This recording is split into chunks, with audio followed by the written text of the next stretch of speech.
too soon? Oh man! Oh, Way too we're soon. live. And We're we're live. live. Just so you know, and we're live. Woo! We jumped in deep right off the top. Okay, everybody, we have a special guest today. Uh, she's a California native. She goes to school in Illinois.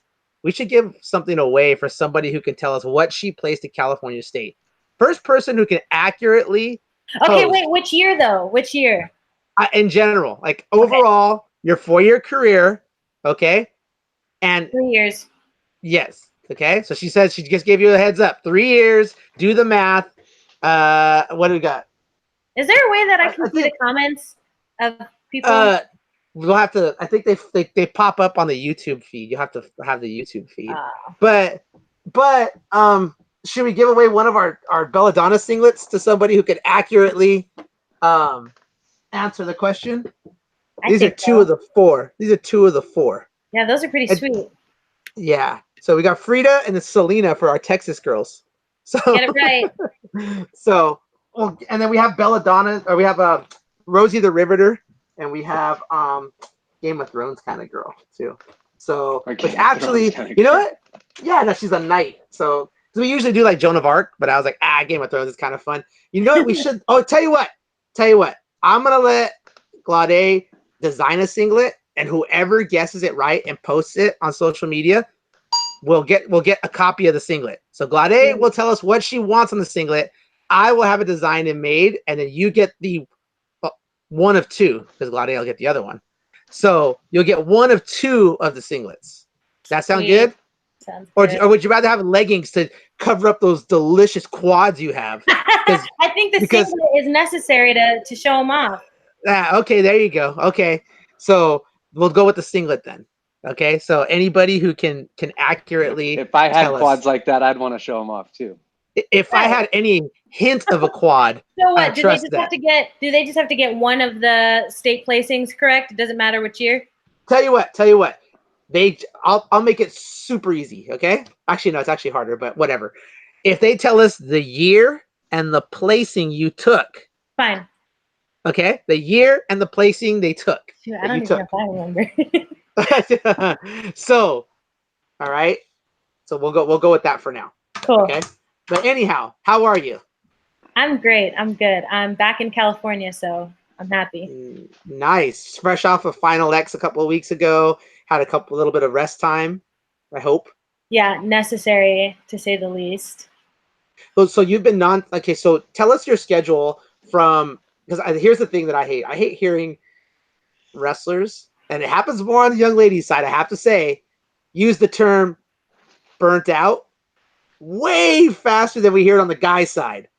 Like we hear, "Oh, I'm burnt out." Like, what are you talking about? The guys go year round. Like you're out of your mind. Like burnt out, I mean, But I feel but like I go year round, so that's what I'm gonna say. and I'm going You've to gone through the school. whole WCWA season, I mean, plus I've been the whole wrestling since freestyle last season, summer, so I feel like I was tired by the end. and mad you're not not having to get ready for the world. So can you imagine if that was the case? If you had to get ready Yeah, for worlds too, like you want to go longer. Are right. you talking? You hear younger girls say they're burnt out? Or you're talking senior level women.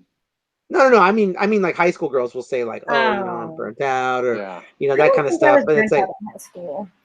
but I I think just started in high school, so I couldn't have been burnt out.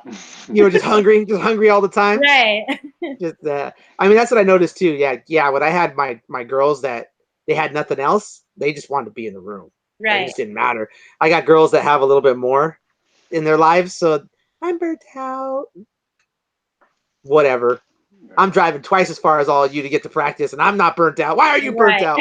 So, and we even cycle our girls too. Like they're not cutting weight all year, or we're not going hard all year. We're Yeah. doing different stuff. But anyhow, back to you. So tell us, okay, so you go through the WCWA season, Mhm. which starts when usually for people who don't know. I want to say it starts probably mid-September, October. We start preseason right when school starts, though. So we start training. Sam usually gives us the first week off to get adjusted for classes and stuff, but then we're going like by Monday usually. Mm, So okay. yeah. And then so that the WCWA season goes through into January, right? February February, 8th, I February. think, was nationals this year. Okay, and then you guys did NAIA.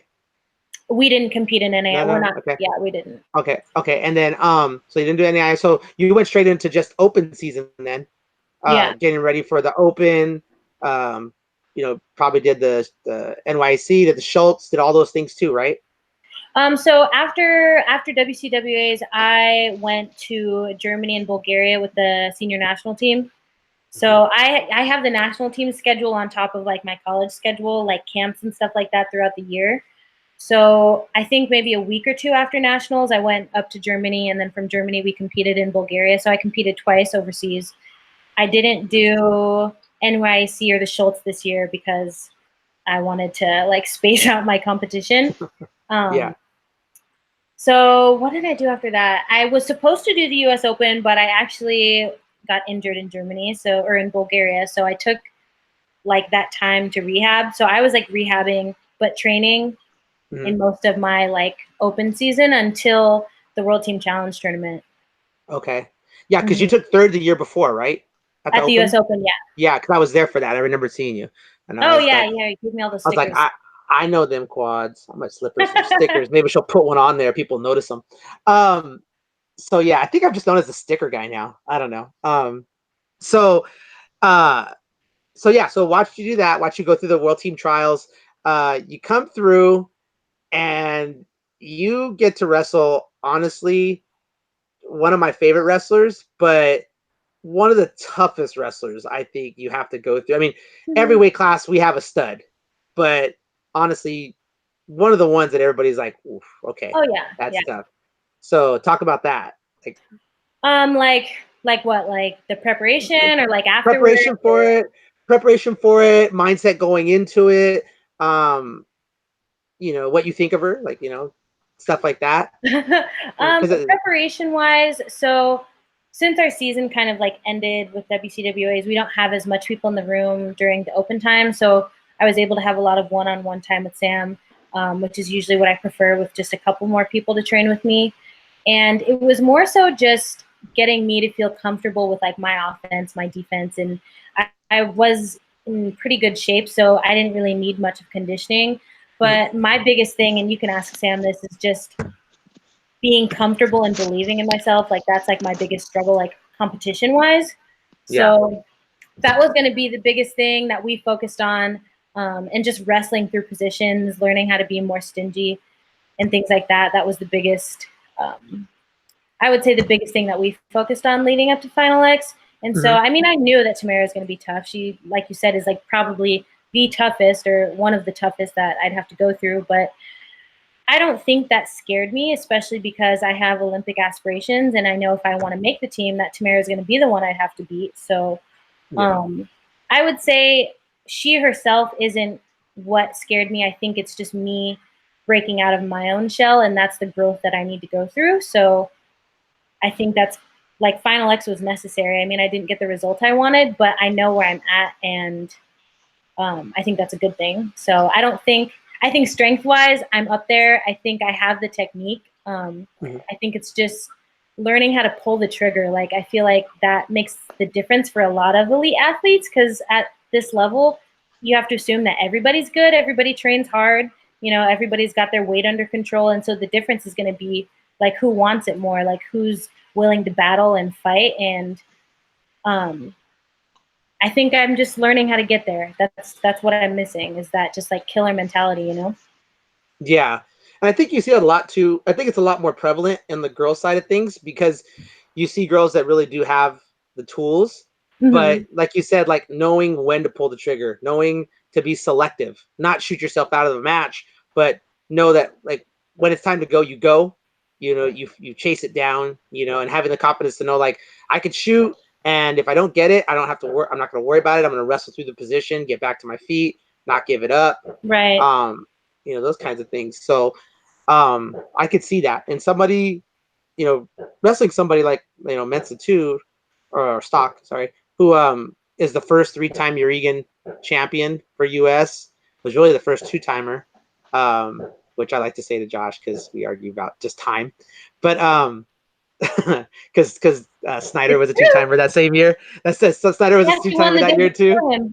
Exactly. So I was like, oh, she's the first two-timer. Well, she didn't set the schedule. It is what it is, right? She's the Right. first two-timer. If Now, Snyder wrestled day one, then he would have been the first. So yeah, and she wouldn't have said anything about it because she's freaking awesome, and she's like so. But having someone like that in front of you, I think it's good for kids to see you out there, like not backing down. Like I'm gonna go out there and face this challenge. I'm still growing because you started wrestling when. I started my sophomore year of high school. So think about that. Like started your sophomore year in high school. And You know, placed her sophomore year of high school, Sorry, yes. say that again. right? And you placed that year too. The year you started, you placed. I placed at sections. I didn't make it to state that year. I took, I think, 6th at sections or like 7th, and you were supposed to place like 5th or something to move on. But the second, I don't want to give it away. Yeah. I was going to Let's say see. what I placed in the year, but I won't say it. So, I almost flipped. yeah, no. Hey, if they're listening to the podcast and you slip, hey, good for them. That means they're listening. I know, right?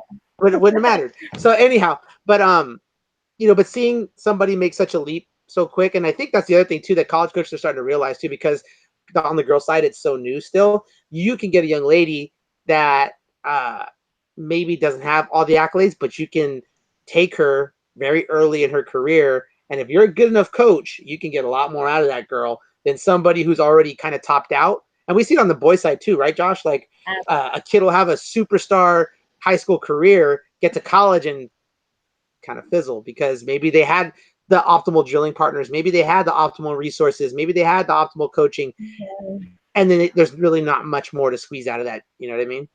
Yeah. So, so that's cool. That's awesome. So you go through, you wrestle Final X, you fall short. What's your mindset coming off of that?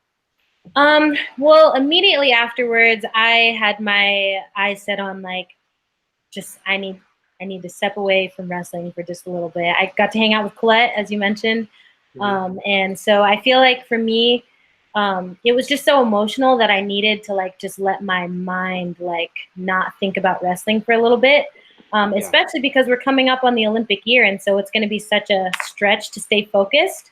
Yeah. So I feel like a lot of wrestlers need to understand, like, if you are wrestling year round or have goals of being an elite athlete, that your rest is equally as important as how hard you train physically. So that was the first thing, was like, I need to get my mind right. I need to feel like ready to get back on the mat. I need to feel that like hunger again. Yes. And so now it's kind of just like that Olympic year is right around the corner, and that's like all I'm thinking about. Nice. And I feel like I just feel like everything in between will come, because like that's the highest you can strive for, so like if I'm doing everything right to become an Olympian, then all of the other things will fall into place. If all of my habits and all of my decisions and habits are on point, then everything else hopefully will be. Yeah.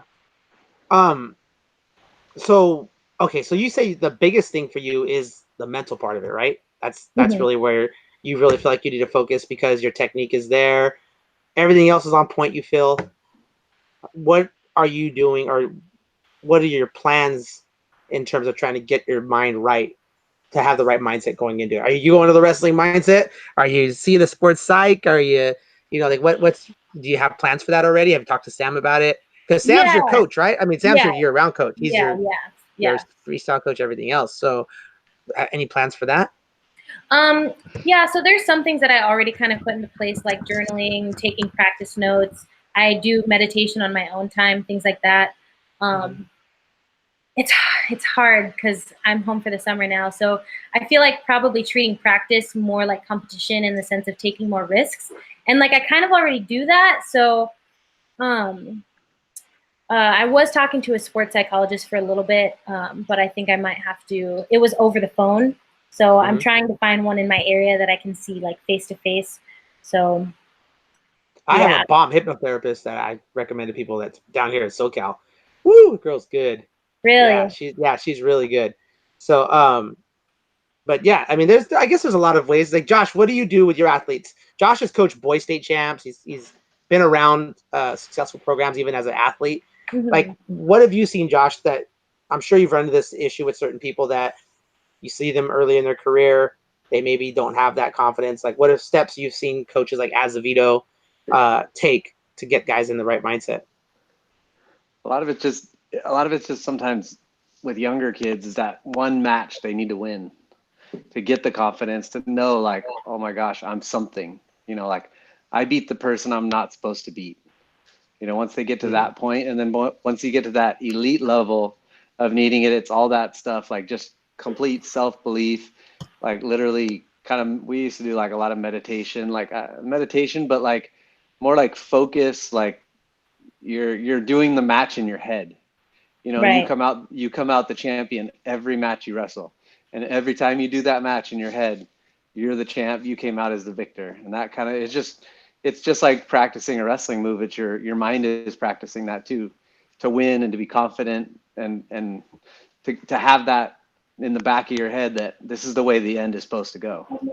You know, which sometimes can be disappointing when you do lose those tough matches because you're expecting to win. You know, in your mind, everything should be going the way that you've been practicing. But Right. So when you've wrestled stock in the past, how are those matches gone? Have they gone similar? Have they gone, you know? So the first time I wrestled Tamara, I want to say was like my first year of college. That's the last time that I can remember. Like, I wrestled her in Germany, and then before that, the last time I wrestled her like in competition was in college, and I think I got teched like in the first period or something like that. It was pretty pretty rough. yeah, Huh? it was pretty rough. Rough outing. And then I wrestled her in Germany, and I keep saying Germany because we went there first. Bulgaria, I wrestled her in Bulgaria at the Dan Kolov. And I would say it was kind of a little similar in scoring. I would say because that's when I kind of tweaked my knee in that match. So the matches felt different to me, but I guess for anyone who's just looking at the score, the results were the same. This is what I usually get at with my athletes. Is I usually talk to them and I'm like, look, I don't care about if you won or lost. It's not what I care about. Like, what was the difference here? Yeah. What was gained? You know, to like, me, the matches, the time I wrestled her in Germany to the time I wrestled her in Final X, there were differences to me, but the score was the same, unfortunately. But I've gotten to wrestle her in practice before, and that, like, I feel like they usually go pretty well. Not like, I'm not going to say I beat her in practice or anything. That's never happened. But I would say that not too far off. I just don't think. I just don't think you feel competitive. You feel competitive in those situations. Yeah, like I know the score is not there, and that's fine. But I know in my own mind how it felt to me, and that's okay. Yeah, interesting.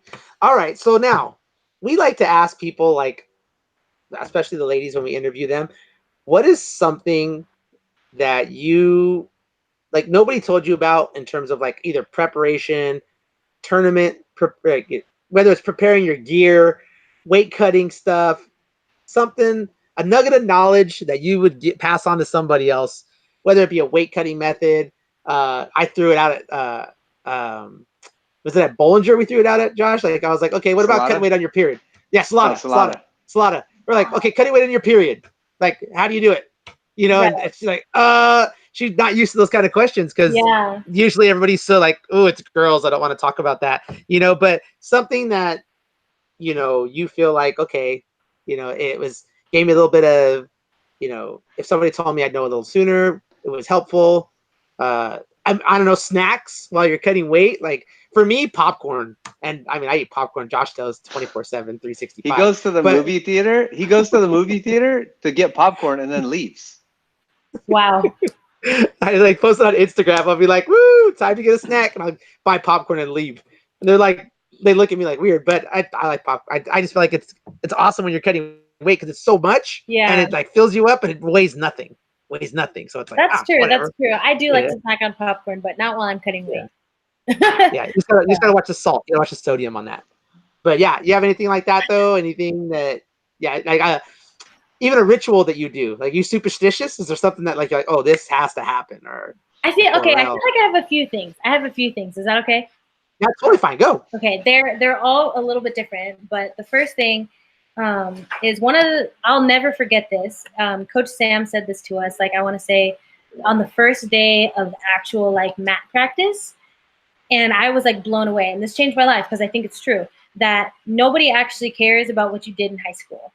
And I know that would hurt a lot of people's feelings, especially if you were like really decorated in high school. But that was assuring for someone like me.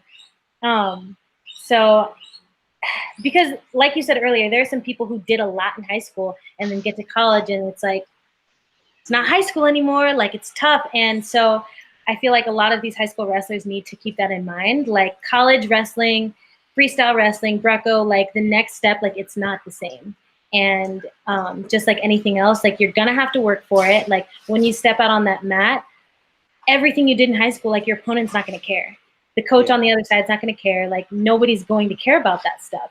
And I feel like there are some high schoolers who come in and they're like holding all of their accolades and are like, here, like I'm ready, you know, but it's like it doesn't work that way. So it's kind of like, to me, it's like a restart, you know, and if you want to be the best, then you have to keep proving that if you were the best in high school and you want to be the best in college, or if you were someone who wasn't the best in high school, now's your chance to like, you know, rewrite that story.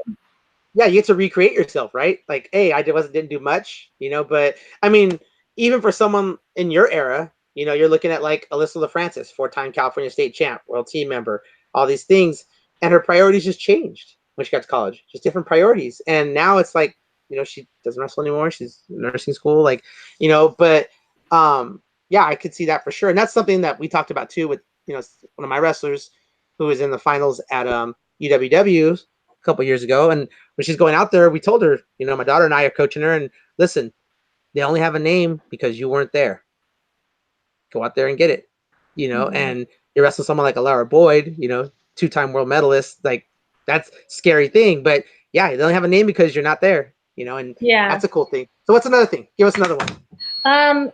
Okay, I don't think this was a huge problem for me, maybe my first year of college, but if you are wanting to cut weight, do not cut water out on a Monday and you're weighing in on Saturday. Like just don't stop eating on a Monday. Like it's okay, like you're gonna practice, you're gonna lose the weight, and you're gonna gain it back. But if you cut out food and water that early on in the week, you're gonna be exhausted by the end of the week. Like it just doesn't make sense. Like if you're hydrated, then when it's time to lose the water weight, you have water to lose.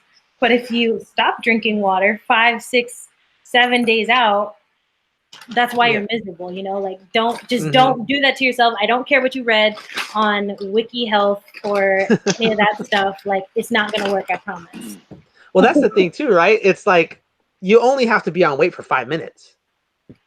Like you don't gotta be on weight all week. Like stop trying to be on weight all week. Like be on weight for 5 minutes.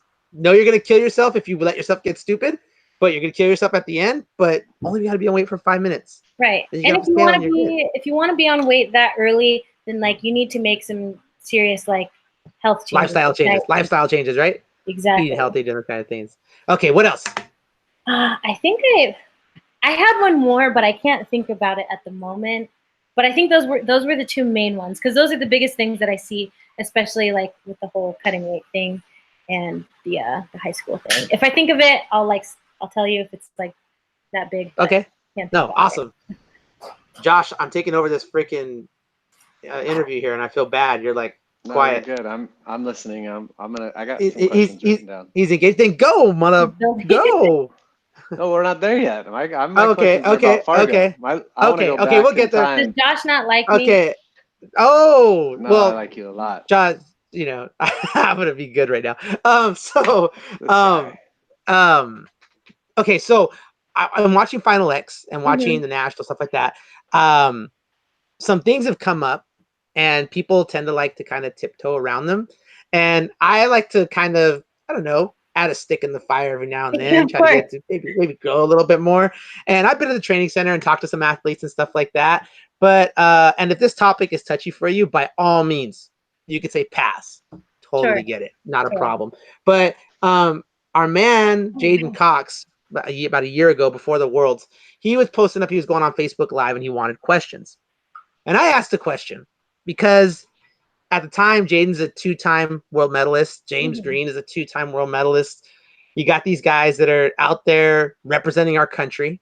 And just like our president, our world team is our world team. Whether you like them or not, they are who represents us. And I was like, hey, how does it feel to know that you see 2 multiple world medalists and they're not on any posters for Final X. They're not, I mean, they are now, but last year they weren't. They got no press. They got minimal love. How does that feel? And I wanted Jaden to like just put his toe in a little bit so we could start a dialogue. But he was like, I didn't get any response or nothing. And I was like, damn, I wanted to hear about it. But someone like you who's catching into that line, you know, you're in that top tier now. You've established yourself as top tier girl. You're going to be coming up. Do you feel like it's USA Wrestling's job, or do you feel like it's only the athlete's job to promote themselves?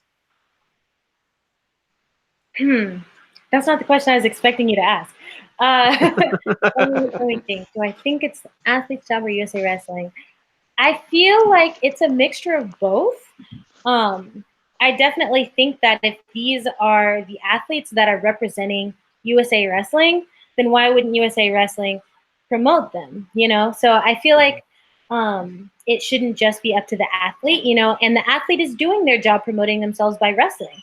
They're doing their job by training. They're doing their job by preparing themselves to represent the country. So adding on, you know, posting about themselves on social media, like that's not their job. Their job is to go out and wrestle hard and represent the country the best way they can. So I feel like, if anything, USA Wrestling is a little bit more obliged in promoting the athletes. That's just what I think. I think it makes more sense because the athletes are doing their job. They did their job by making the team. And so, you know, they're not professional marketing people, or whatever they're called. So then let me get a little closer probably to what you were thinking I was going to ask. Do you feel like there's a bias? I mean, there's a bias in everything. So I'm not going to speak for Jaden or James Green, but I definitely think, I think at least I know I noticed that I didn't see them as much as maybe David Taylor or Kyle Dake, like promoted as much. And it's unfortunate, but I guess, you know, everyone has their fan favorites. And I'm to why, you know, Green or Cox aren't the fan favorites of like the majority. I'm not sure, because they're pretty outstanding wrestlers and they had the world medals beforehand. So I think there might be a little bit of a bias. Well, I mean, when you see somebody like Thomas Gilman wins a silver, and it's like Thomas Gilman, Flow Wrestling, Thomas Gilman, Jaden Cox. Yeah. You know, like, where's that at? You know, when you're a multiple-time world medalist, you know, it's like, oh, by the way, you're a 3-time NCAA champion, right? Like other people. You have the same accolades. Now, it could be style, it could be, but I think too that when you control the media and the information that goes out, I feel like you can kind of direct that a little bit more, you know. But I also think, and Josh agrees with me this too, USA Wrestling could do a better job. Their promotion team could do a better job, because I've said it like openly, like why I got so mad at myself. Oh God, just every time I repeat this story, I get so pissed. I'm in a movie theater, and you know they have like the commercials before the movie theater, and it's this commercial, and I'm getting pumped up. It's a crowd, it's the noise, and I'm like, I could just feel myself pulling the straps up. I'm old as hell, but I'll never pull the straps up again. But I was like, oh my gosh, you can feel your back flex. Josh knows what I'm talking about, right? Tell me I'm not the only one here. Well, you probably flex your quads, but anyhow, I don't have quads, so I flex my back, and I'm like, God, it felt good, and it was a basketball commercial. And I was like, I kicked the chair in front of me and walked out, had to go get a drink, because I was so pissed that I got pumped up over a basketball commercial. And I was like, why can't USA Wrestling do this? You know, like, I don't know, Josh. Go ahead. You're rolling your eyes, Josh. Hit it. No, I am rolling my eyes, because USA Wrestling does do some, I don't know. It's always last minute with everything, whether it's California USA Wrestling or USA Wrestling, the national governing body. They do everything last minute, and they know that's what irritates me about Final X. It's supposed to be the, you know, be able to build a storyline and be able to build the commercials and the rivalries and that kind of stuff. And it's like they haphazardly kind of threw together a few promo videos of stuff that people that they thought were gonna be the highlighted ones that ended up not even wrestling in a Final X so far. Mhm. But as far as the whole thing of the bias of the color, I think that they're not neglecting Jordan Burroughs, and his skin is just as dark as James Green and Jaden. But he won the Olympics, so they can't ignore him. I know. Yeah, You're Jordan right. had to prove himself to be so far above everybody else to where they couldn't ignore him. But yeah, and he does that whole, I mean, he has Media. a huge social media following.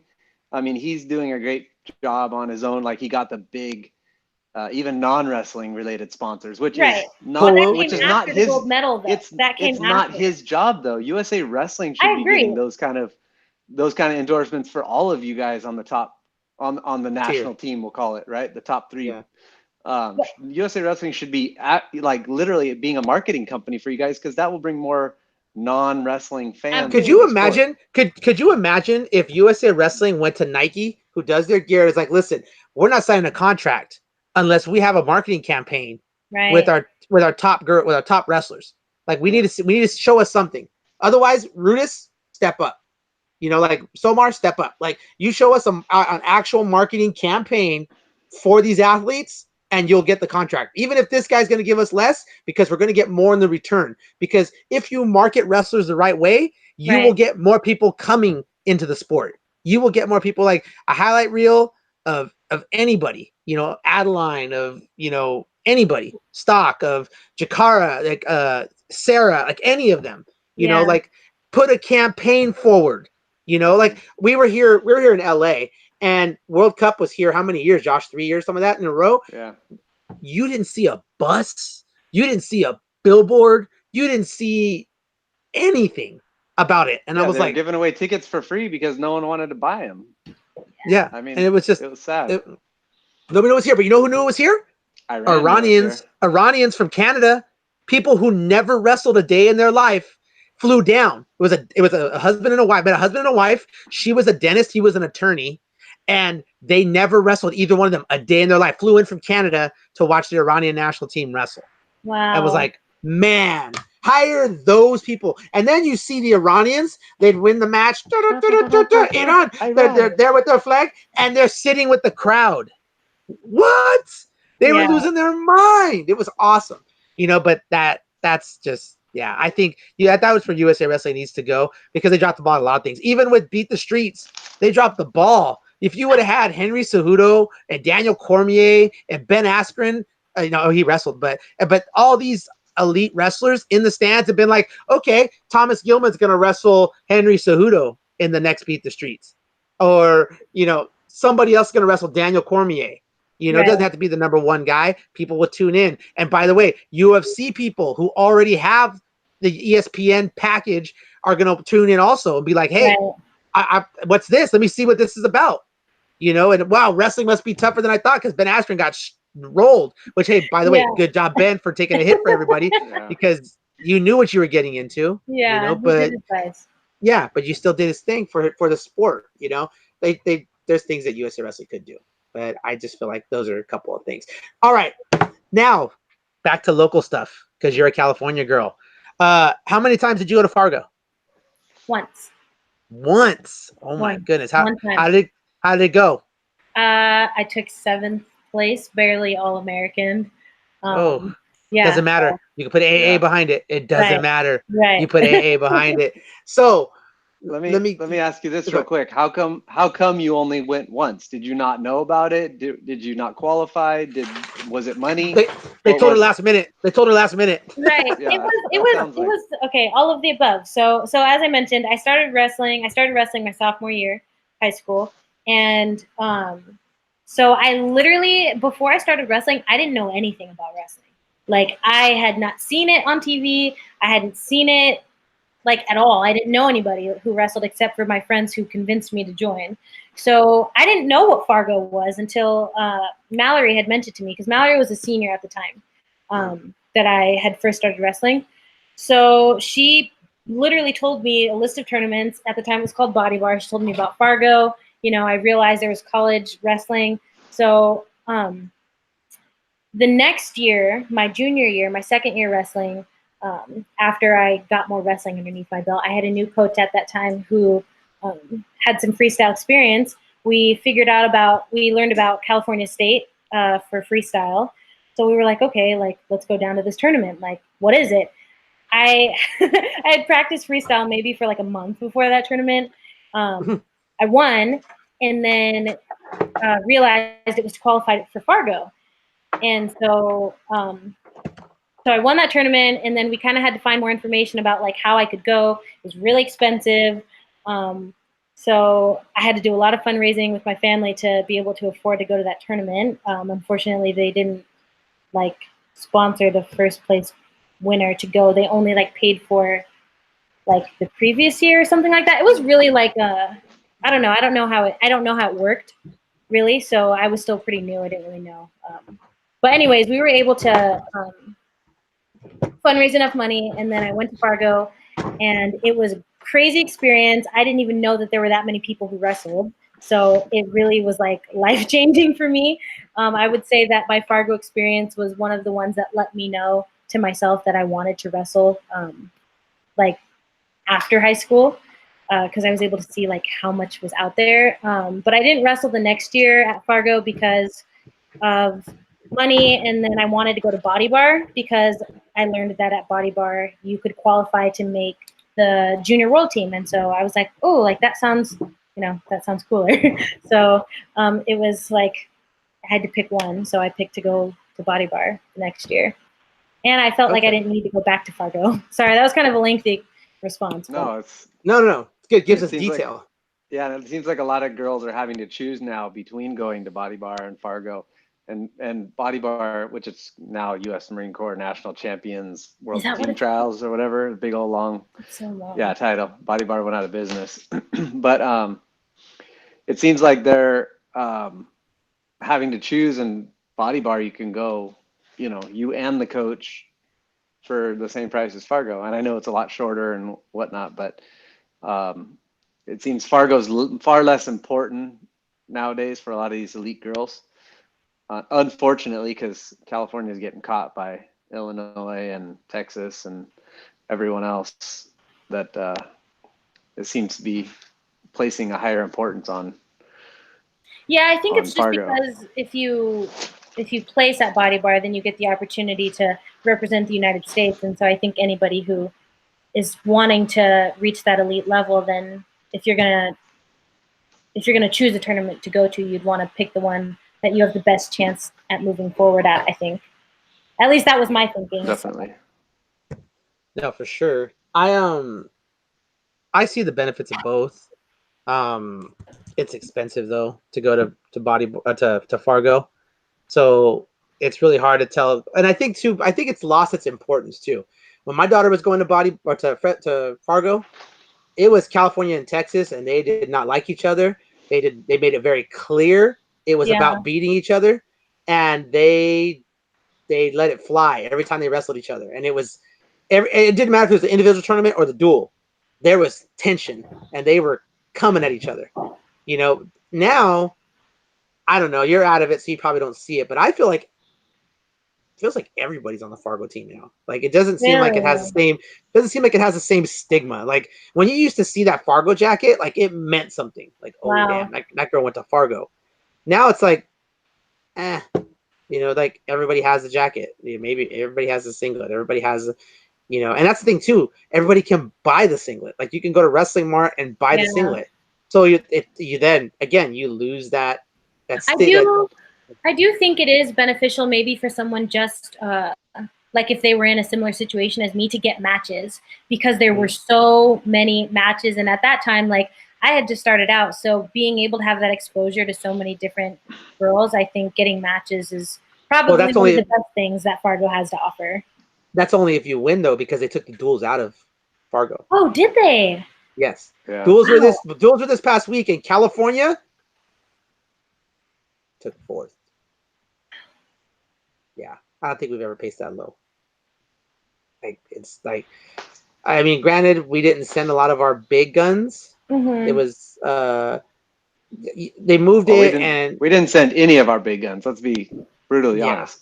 Yeah. Congratulations to the girls that went. We appreciate you going. Yeah. Unfortunately, we weren't able to, and I think because it's so close to Fargo, was probably a little bit of, and another $700 to go, Yeah. as an athlete. And it's like, you just came from, if you're one of the better girls, you just came from Body Bar, 3-4 And like you weeks said, ago. like fundraising's kind of a bitch, like kind of hard to get money to. Hey, I mean, how many times can your parents go to the same family members? Like, hey, pay for nationals. Hey, we're going to Yeah. nationals. Like, weren't you just at nationals? Like, Right. well, that was Especially the if they don't duels. understand wrestling. Yeah, that was the duels. Well, weren't you at Texas? Well, that's a different nationals. This nationals though is big nationals. Like, what was the other one? Yeah, kind of rough. So, yeah, but that's the other side of it too. And then who? Okay, so when you went to Fargo, I think that was right around time it was like Marcy, right? Marcy was Yes. the women's Yeah. director. So yeah, Marcy and Mike Duran. yeah. So now Mike's still around, but Melinda Ripley runs it. But I've been able to be around from even before that, Diane George into Marcy, into Mike, into the current administration. And I can't say that the communication is up there. I mean, how difficult would it be for you? Let's say you're petitioning in, you're trying to raise money, but you're not sure if you're even able to go. Like, would you feel comfortable like asking people for money if you're not even sure you're going yet? Right. Yeah. I don't know. And it just seems like really rough. Like, I don't know, Josh. I mean, we've talked about the process. I mean, luckily you're from Orange County, so you have the means, but some people don't. And it's got to be tough to try to figure out, hey, am I on the team? And if I am, start doing the fundraising, right? I don't know if I even told you this, but it was actually, I could fly with my daughter and rent a car for the both of us to fly into Minneapolis and then drive over to Fargo for the same price as her going alone with Fargo with the California national team.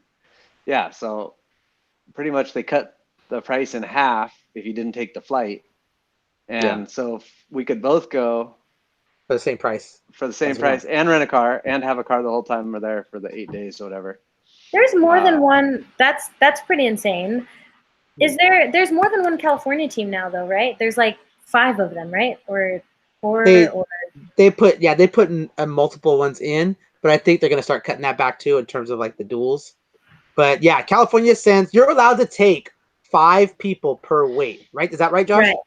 Yeah, every state is allowed to take 5 people per weight if they want. But like if you're thinking like folk style nationals in Oklahoma where the college girls had their world team trials a couple years ago, right? U23 university or U23s. Yeah. That California, a bunch of other clubs and groups decided that they weren't happy with Team California, so they kind of sent their own team. So we had like 100. One year we had like 150 girls maybe from California, and at folk style duels, and we mopped up. Like so we had all the best girls, whether they were Team California or California Rebels, or they went with Somar, or they went with any other team. There was like 3 or 4 different, but then California put the squash on it, not allowing those teams to enter the duels. So the following year, those coaches didn't take girls. It just hurt the state of California. Yeah, but that was in the works for a while because people pissed off certain people and they pushed for that. So it is what it is. But all that to say, the national teams aren't what they used to be in California. They used to be killers. Like, man, I used to be afraid for my daughter to go out and wrestle Fargo girls. I'm like, oh man, here comes Alex Gomez. Here comes Victoria Anthony. Here comes like just hammers. Now I'm like, oh, that girl went to Fargo. That's cute. Okay, let's go wrestle. Yeah. It doesn't have the same luster that it used to have.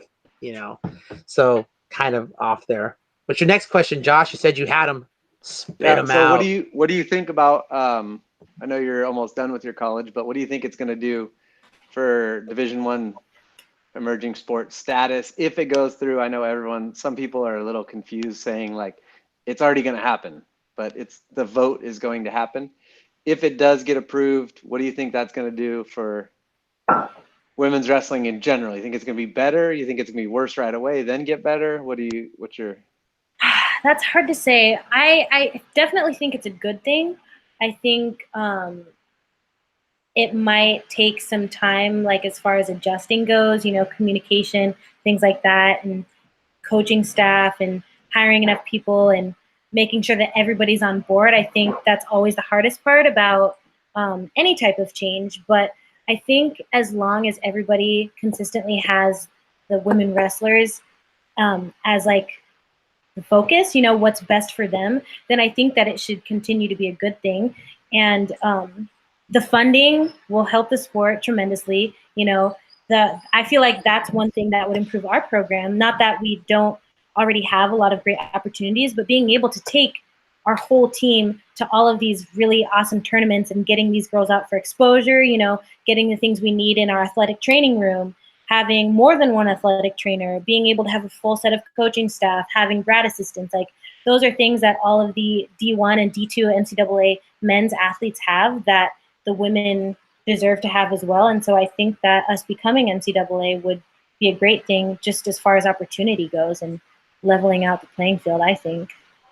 Yeah, I think for me, I'm concerned more about the initial dip that happens, because how many young ladies are not NCAA eligible? And so you're going to get that drop initially, like the number of girls that are able, but you're still going to have your schools, your NAIA schools, things like that can cater to those girls. But the quality of girls, I think the size of the programs might decrease a little bit, because these female teams that are NCAA schools are not, they're considered like intramural, if you will. So they kind of can circumvent things a little bit easier, versus when you're actually going through clearinghouse and things like that. Like, you're going to have to meet standards. Right. And I'm curious how many of those girls are actually going to. And I guess it's something, Josh, you and I as coaches need to really be pushing the girls with too. Like, hey, you better be NCAA eligible, because if this clears faster than people think, you're going to need to. You don't want to be left out high and dry. Well, especially with girls wrestling being such a first generational thing. A lot of girls from poorer families, like their families have never gone to college. They don't even, and counselors aren't thinking about, a girl wrestler taking the right classes in high school. They're trying to get them to graduate. Whereas, you get a boy and they're an athlete, they're automatically, oh, you need to be on the NCAA.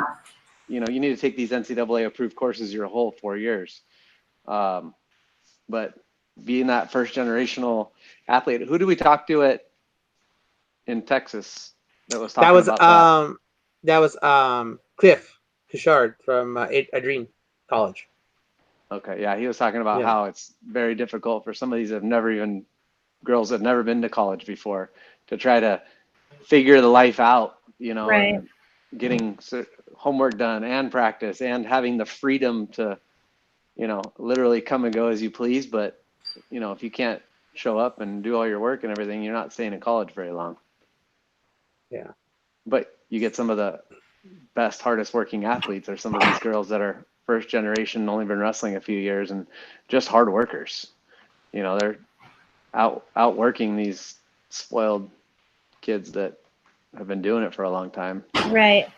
I mean, I guess I kind of have a question, because I don't know all of the details of how it works, but does that mean then that as the sport becomes NCAA, that the community colleges, do those programs shut down? Because at least in my thought process, I'm thinking for the men, right? They have all of these NCAA D1 options, and then there's the D2 options, and there's the D3 options, and then there's still the NAIA options.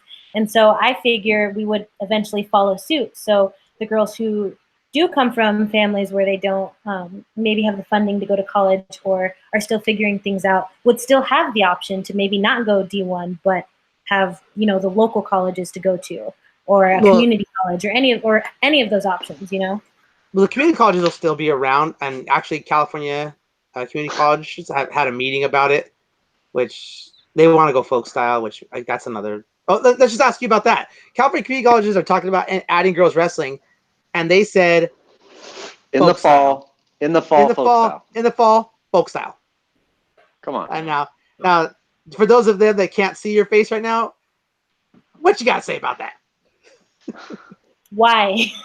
Why? Well, I actually heard about this the other day, and whoever is in charge of making those rules either doesn't know wrestling, doesn't know women's wrestling, rather, because if they were paying attention, they'd realize that any women wrestler who's looking to continue wrestling, that folk style is not going to do anything for them. Like, if you want to wrestle in college, if you want to wrestle in the Olympics, if you want to wrestle at world championships, you need to know freestyle. So why would they wrestle folk? Like, it just...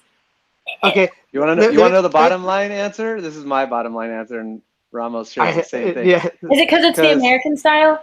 No, because they can't coach freestyle. Exactly. They don't know how. They don't know They're not freestyle. a good enough coach to coach freestyle. That's my answer, and I've said it to their faces.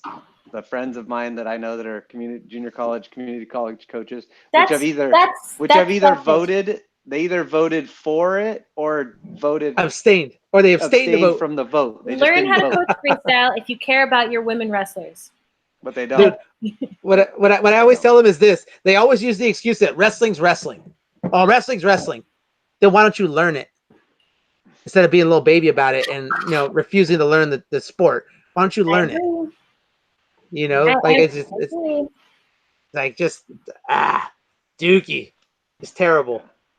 So, okay, now I'm gonna ask a question, and it's just because I know people have asked me, and I don't have an answer for them. Oh no. You wear the Titan Mercury singlet, right? Yeah, I did. Okay, did past tense. What happened? What do you mean?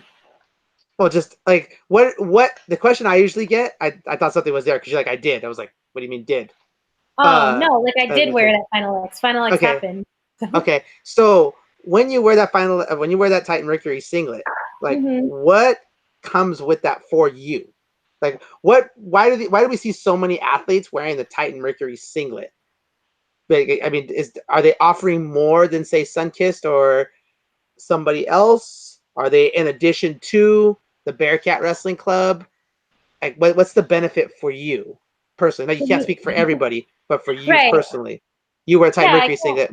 What comes with that for you? For me, that just comes with opportunity and being able to be a part of a team, along with being a part of the Bearcat Wrestling Club, along with McKendree.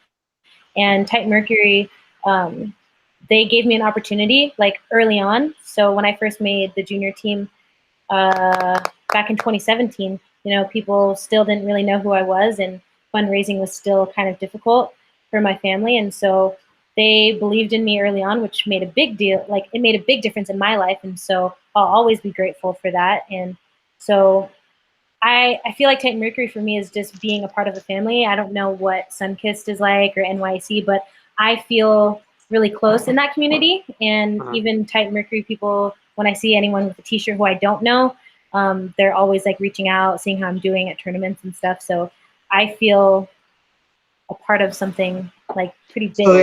So when you say creating them sponsoring you early age created a loyalty from you also, along with the financial help a little bit from them. It also created a little bit on your part, some loyalty to them. Absolutely. Yeah, definitely. Okay. So now they financially support you. As far as like trips goes, and I guess making national team, then I don't know if I'm allowed to say that. I think so. This is public knowledge. So when you make national team, you get paid by USA Wrestling, you get a stipend, and then you get a stipend from your club. So in that sense, yeah, they cover some of my trips and my monthly stipend. So okay, yeah, okay, no, that's good because we get that a lot. Like, people are like, why do they wear? Everybody wears Titan Mercury. I'm like, I don't know if all of them get the same benefits. I'm sure they don't, because you have your top tier and then your lower tier, but I don't necessarily know what it is that they, what they're necessarily doing for anybody. I had heard recently that they froze their cadets, so they're not taking on financially supporting their cadets anymore, or maybe selective ones. But which I think is a mistake, because that gets back to my point about the loyalty. Like where Sunkist has already picked up Richard Figueroa, Gracie's little brother. his freshman year, right? Like, Yeah. And I think he's going to stay loyal. And he's already talking about going to Arizona State because of it. You know, I mean, he's already committed to Arizona State.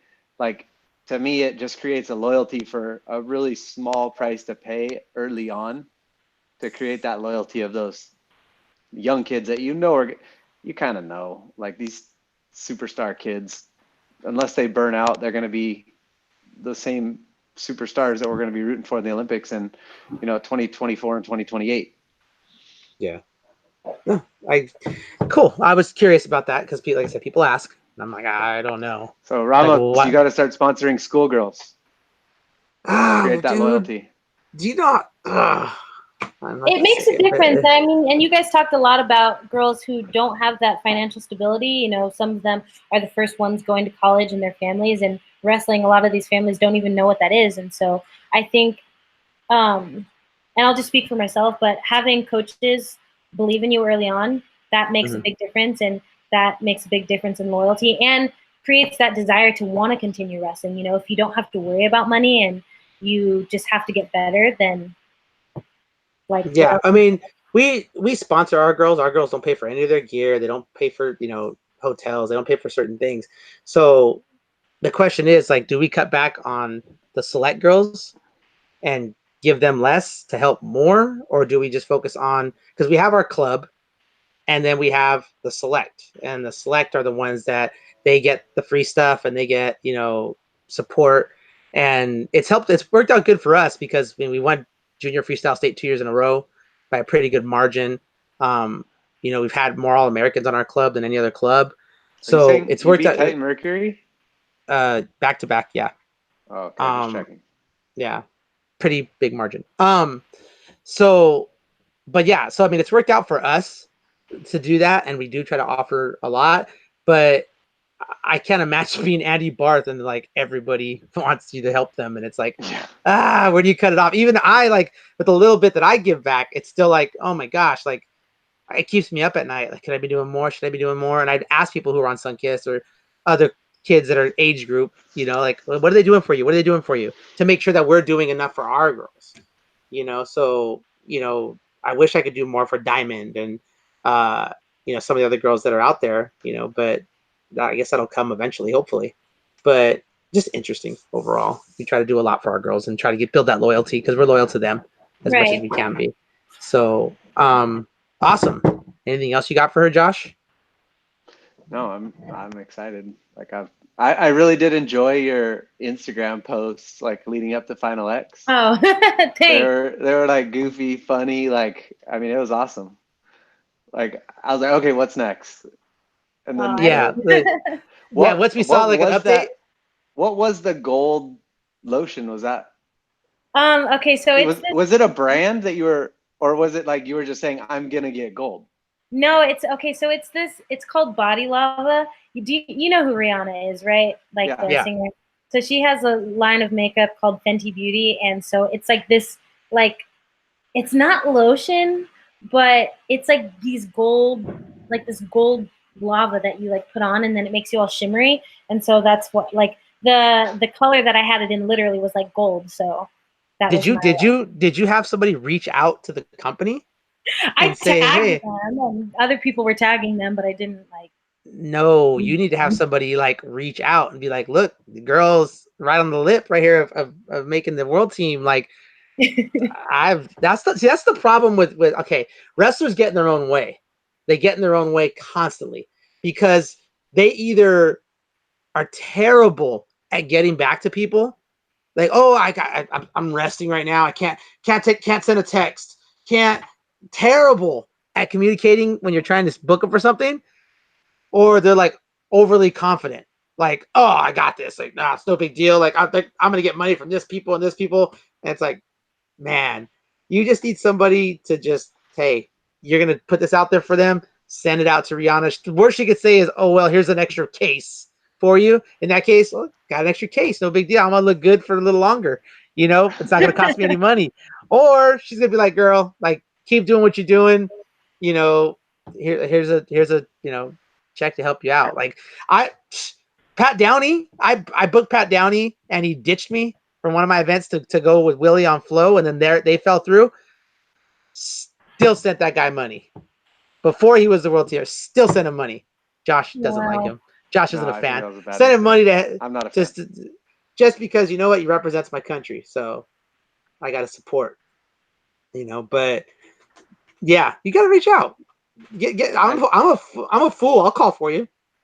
I'll be like, look at this. Hey, Come I on. might have to take you up on that. Ask Colette. I'm an idiot. Okay, I do some things. You can actually ask anybody who's seen me. He'll tell you I'm an idiot. Josh, is that true? Oh, yeah, it's definitely true. I feel like I can tell by Josh's face this whole time that he's dealt with this quite a bit. Yeah. That's why we only have one co-host. Yeah, we started with can't 4. We started with 4, and they all, for different reasons. You burnt them out. Started with 5. Well, 4 besides you, 4. Oh yeah, there are 4 other guys besides me. Yeah, 4 others. So they can't keep up. It's okay. No, I always tell people, I'm an ass, but I'm an ass for the right reasons. I promise. It'll always be for a good reason. Yeah, we started off hating each other. Now he's like a rash. It just grows on you. Oh gosh, you just start nicknaming it like that ringworm scar you have. Like you just name it, and like it's part of you now. So it's part of your character. Well, I'm glad you wear it proudly. Alex is back in town, and you have a clinic coming up. Why don't you plug that for? Yes. Yeah. So I am hosting a clinic at the UFC gym in Rockland. That's up here in Northern California. That's going to be on Saturday, July 13th. There's going to be 2 sessions, so from 9 a.m. to 11, and then we'll have an hour break, and then from 12 to 2 p.m. So, yeah, it's going to be co-ed, so it's open to everybody, and I'm really excited. So hang on one second. I'm trying to pull it up. NorCal peeps. Yeah, I mean, if anybody from SoCal wants to take a day trip or a 2-day trip, I guess. Yeah, that's a drag. Come up. Let's see here. How far is Rockland? It's Sacramento. It's Sacramento? Good Lord. It's north of Sacramento by just a couple miles. It's where that something palace is. There's a big tournament up there, right? Isn't that where women's TOC is? I don't know what it's called, but yeah. The women's TOC is there, Ramos. Oh, okay. Hardwood Palace. The Hardwood Palace. Hardwood Palace. There it is. Oh, hold on. I'm gonna actually, for anybody who's watching, I'm gonna present my screen real quick so they can see the flyer for her clinic. So that way we can hook our girl up here. Let's see, share. Hey, come on now. Adriana Turner's mom says they're gonna be there. She just commented on YouTube. Oh, wonderful. Sweet. Yeah, the more the merrier. Good job, Heather. Good stuff. Might play some games. I don't know why this isn't working. Come on now. I want to show dinosaur of a computer you have. That's what it is. The fossil that I'm using. Secret quad workouts, Oh man, I better sign up then, Josh. I'm signing up. Hey, I've seen your quads. I don't think anything she could do to get your quads bigger. unless she can perform an implant. Yeah, I don't think there's anything going. A quad implant. Yeah, I don't think that's gonna happen. Oh, here we go. I figured it out. Okay, so hang on. There we go. So tunnel of death. Yeah, boom. There we go. Here we go, everybody. This is it right here. The Shine Hard Clinic. Here we go. There's the information right here. Rockland UFC Gym, Saturday, July 13th. Let's see here. You're crazy, girl. Refunds up to 1 day. I'd be like, nah. Not trying to deal with that. Mama needs to know what she got. So, anybody who's up there, they can register the day of too. So walk-ups are allowed. Walk-ups are welcome. Yeah. So. See, and this is what people could be doing to get themselves better. Put themselves around the right people who've been there, and you can do big things. Let's see here. Over there with Torian, huh? Nice. Yep. Tyrus. I like him. He knows me as an ass too, but he's at least nice to me about it. He's probably watching right now. I'm surprised he's not. If he's not, I know. Oh, but anything else? What's gonna happen after you graduate? After I graduate college? Yes. Man. What are you majoring in? I am double majoring in communications and sociology with a minor in ethnic studies. Oh, okay. Wow. So That's a lot. Yes. Double major and a minor. Jeez. Yeah. Someone likes Hopefully, I no was free hoping you were time. going to say like education and you wanted to be a girls wrestling high school coach. Early childhood Who says I development can't with the communications? because you're gonna have a real like job that like you won't be able to like leave to go coach. Like you're gonna be like, no, I gotta fly out because I have a presentation to do. Like, sorry, girls. Like it'll have your club name, the name of you in the club, and then you'll just have somebody else running it. No big deal. Hey, well, I So- plan on wrestling for a long time, and hopefully that is my real job. And so I'll have my fair share of coaching, I'm sure. Now maybe we should ask this, Josh. This is a longer interview than we probably planned, but Sorry. no, we like having you. Shoot, are you kidding? As long as you're okay with it, shoot, we'll talk all night. So, and I've had this discussion before, this point before. Young ladies, women have a limit.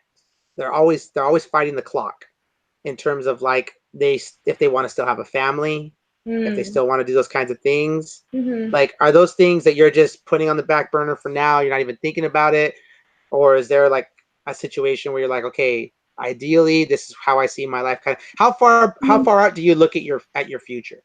Are you looking at just next year, or are you looking? I'd say for the most part, I have a pretty good idea, but I never like to do or like write down hardcore plans just because I'm a firm believer in God's plan for me. And so I feel like you can always have your own plan, but ultimately, if you're a believer, things are going to happen the way he sees fit. At least that's what I believe. And so I do want to start a family, and I wouldn't say I put it on the back burner. I just have my own timeline that I hope pans out the way I have it. I want to wrestle for at least 2 Olympic quads before I decide to have kids. I don't think 30 is too old to have kids. So I know that some girls feel pressure, that 30 sounds old, or that, by 26, I want to be married and I want to have kids. But it's like, if you're healthy and you're winning and life's going great, then like, forget about everybody else. Like everybody's walk of life is different. So Girl, I was 38. Two Don't more worry. quads, like 2028. Like you're saying, two more quads. If I'm winning, then I'm not going to stop wrestling. Sweet. So if 2028 rolls around and I'm Josh, the contender, we're gonna look back at this podcast and be like, dude, we had an Olympian on her podcast before she was Olympian. Hey, and she's loyal, so she's coming back. Because she's loyal. Hey, you heard it here. So locked her in. We locked her in. Yes. I'm so pumped up now. I hope my brand grows faster so I can help her along the way. And she's wearing Somar. Actually, I do have leggings. I have my girl in red leggings, and I was like, "Good God, why does she make them look so good?" Like, I don't hope nobody buys them thinking they're gonna look that good in those leggings because they don't look that good. You don't have to tell them that. I was like, I told Colette, I was like, "What size are those?" And she's like, I think they're a large. I don't know. They're probably small." I'm like, "Oh, all right, Colette." They were a small for reference because you gave her 2 and they didn't fit her. So that's why I wore them. Well, because the girl's 3 feet tall. Like, I didn't realize I had to make them jockey size. Yeah. But when I say jockey size, I mean the ones that I wear. But but Colette's like tiny, Josh. Colette's like 4'9" in heels. She's tiny. But honestly though, per scale, she's probably built like Alex. Like when she's in shape, she's actually built like Alex, but she's just micro. But then you see her stepdad when he's like before his back surgery. Guy's a monster. I love Spencer, dude. That's my boy. Like If ever I don't know, Trump tries to swoop me up, I'm sprinting to Spencer's house and he's just gonna claim me as his own. Dude, I'm gonna ride his Huskies away, dude. I'm gonna be on this Husky. Tell me those Huskies aren't like made for that family. Like he's massive and his dogs are massive too. They're big, like BDAs, they're big dumb animals. They go out and fight fighting coyotes. anybody. No, they're not. They're licking you to death, if anything. Exactly. So, yeah, they're freaking out, awesome animals. Anyhow, all right, that's me veering off into Ramos being an idiot again. So good. No, I'm glad we got her locked in. We got her locked in for the next 2 Olympic cycles, Josh. At least she said at least there might be At like least. 3 or 4 more Olympic cycles. Dude, she might be the Bruce Baumgartner, and we just have her like as a Ooh. co-host like forever. She's just like, I got 12 world medals, and I think I got one more gold in me. Like, what? What? Just going Don't crazy. put limits on yourself. That's all I'm saying. I'm done doing that. There's no limit until I wish it happens. So. I wish I'd interviewed you like when I was in my 20s because I was such a procrastinator. I could use that God's plan thing, and it would have sounded like I was actually intelligent. But I was always like, I don't know. What are you gonna do, Ramos? I don't know. just never knew what I was gonna do. Still don't know what I'm gonna do after this podcast, even. So, but anyhow, alrighty. Okay, I'm kind of topped out. Oh, I'll ask you this: who's your number 2 favorite team behind McKendree? My number 2 favorite college team? Yeah, girls wrestling. Like who do you see wrestling that you're like, I like watching their girls? Because when my daughter was in college and she was wrestling, like I was like, oh, I like watching King only because like the Martin sisters were there and they were amazing. Hannah Martin, and they were like just so smooth. Like when they wrestled, it was like, damn. I'm gonna have to say SFU. Yeah, they do really good with their girls. It's like, Yeah, hard to hate on them. They're tough, and I feel like they've been tough for a while. So, and you get to see some of their Canadian girls too. So that's the benefit of their team is they have a mix of styles just in one team. So I like to watch them wrestle. I'm always excited to see their team, whoever they bring. Okay, most underutilized female coach. Go. Sorry, I need you to say that again because you cut out for a second. Most underutilized female coach. Most underutilized female coach? Yes. Might not be helpful because I don't know very many coaches other than my own, to be honest. That's how you know they bought into the program, Josh. They bought into the program when they don't know anything other than what my coach said. Hey, Sam is always saying keep it simple, and if it's distracting me, that means I need to not worry. Like No, but it's good. No, it's good. It's good. It's good. You know why? This is what I'm getting at too. You know, you have a successful program when the kids just buy in. When the coach just speaks and that's what happens, that's when you see success. Am I wrong? I mean, you look at Mormon, you look at Miracle, you look at, Sam now. You know, when those coaches speak, I'm Archie back in the day, even though Archie was, still, you know, when he spoke, like things happened. You know, when all these coaches, the top level coaches, when you know their kids are bought in and the program is going in the right direction, when there's no question, it's they speak and it happens. Oh, by the way, you're on the team with Cindy Kimber now. I like Cindy Kimber a lot. She's awesome. Good people, dude. How do you not like? If you don't like Cindy Kimber, you probably don't like bacon, and you're probably not American. That's all I'm gonna say. Because Cindy Kimber is a good person, dude. She's awesome. I like Cindy Kimber a lot. Yeah, she is. So her dad's awesome. Mom's awesome. Like always happy to see them. They're cool. I love them a lot. They're good people. Anyhow, alrighty, everybody. Again, clinic information again one more time, Alex. All right, Saturday, July 13th at the UFC gym in Rockland, 9 a.m. $40 to come hang out with me for 4 hours, and it'll be a good time. $10 an hour, what a bargain! It's like a bargain. Yeah, you go and try to get. If that was somebody else, it would be like. I'm saying like some of these men think they can charge like $10,000 to show up. Like, and they do, and they get it. That's what I'm saying, dude. David Taylor was taking second at the World Team Trials, and he was charging $10,000, not $10 an hour, $10,000 to get on a plane. You got a girl who took second in Final X, just like David Taylor did before, and she's talking $10 an hour. I don't know how you get any better. You better show up. Don't. Yeah, that better sell out. Where do they go for tickets? That's the important thing.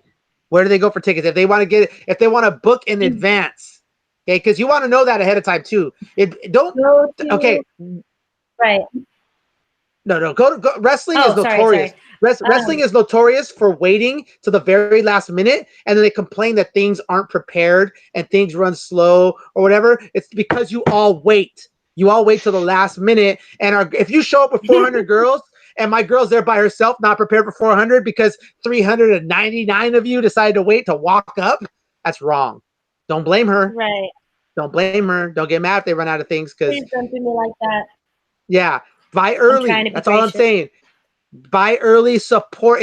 Even if I might even buy a ticket and sponsor somebody, or just buy a ticket just to support you, because I think that's the right thing to do. Because I believe in the sport. I believe in supporting our athletes. I believe in supporting you. So yeah. So anyhow, stop going off. Tell us where Guys, to don't be go. afraid to come to. It's co-ed. Go to eventbrite.com. You can go to my Facebook page to find the link directly, or you can just type in Alex Glaude Wrestling Clinic on Eventbrite and it should pop up. And you can purchase your ticket ahead of time on there. So, yeah, and now it's on the SOMAR Facebook, so you should be able to find it there too. So. There we go. Send it to me. I will post it on my social media too. We'll post it on the podcast social media. We will do what we can to get it out there as much as we can. Alrighty. Everybody, thank you for listening. Sweet, much appreciated. Thank you guys for having me. Awesome. No, thank you for being on, dealing with us. Looking forward to the next 10 years as a guest. Yeah, I can't wait. I'm gonna make the shirts. We should make the shirts now, Josh. Yeah. Alex Glaude 2024 dash 20. No, it's there you go. Glaude for gold. Yeah, and then we'll make another one that says and again, and again. Yeah. More gold. Like Scrooge McDuck. We should dress like Scrooge McDuck, and she just like for all the gold. That'd be awesome. I got ideas in my head. Not Plus all that Beyonce. Is it Beyonce? I'm looking forward to him over the next 10 years. Yeah. Oh yeah, we got to get a hold of Rihanna. Gold, it's Rihanna. The gold lotion, Rihanna. Gold Rihanna. lotion I know, Josh. I know. They all. Yeah. I know they're all Beyonce, Josh. I know. Okay, but no, it's Rihanna. Okay, I know. It's yeah. My daughter would. I don't. Yeah. So anyhow, all right, everybody. Thank you, Alex. Thank you, everybody, for being around. Have a good night.